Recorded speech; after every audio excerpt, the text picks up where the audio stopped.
வணக்கம் நண்பர்களே, இந்த வீடியோவில் நம்ம என்ன செய்தி பார்க்க போகிறோம்னா, மரண ஓலம் கதரும் மக்கள்.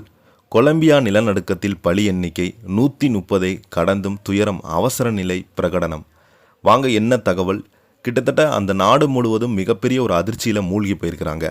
முதன்முறையாக நம்ம சேனலில் பார்க்குறீங்கன்னா சப்ஸ்கிரைப் பண்ணாதவங்கெல்லாம் சப்ஸ்கிரைப் பண்ணிக்கோங்க. பெல் பட்டன் சிம்மலமைக்கி நம்ம சேனலோட நோட்டிஃபிகேஷனை எனபிள் பண்ணிக்கோங்க. நாங்கள் போடுற வீடியோ எல்லாமே உங்களுக்கு உடனுக்குடனே வந்து சேரும். வாங்க என்ன தகவல்னு இந்த வீடியோவில் விரிவாக பார்க்கலாம்.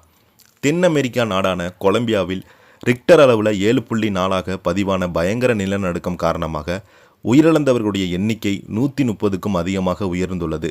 கொலம்பியாவின் செக்கோ மாகாணத்தில் உள்ள சான் ஜோஸ்டேல் பால்மார் பகுதிக்கு கிழக்கே 5 கிலோமீட்டர் தொலைவில் பூமிக்கு அடியில் சுமார் 107 கிலோமீட்டர் ஆழத்தில் இந்த நிலநடுக்க மையம் அமைந்திருக்கிறது. நிலநடுக்கத்தின் அதிர்வலால் கலிஃபோர்னியா, மெனிசால்ஸ் உள்ளிட்ட பல்வேறு நகரங்களில் நூற்றுக்கணக்கான கட்டிடங்கள் மற்றும் வீடுகள் இடிந்து தரைமட்டமாகியது.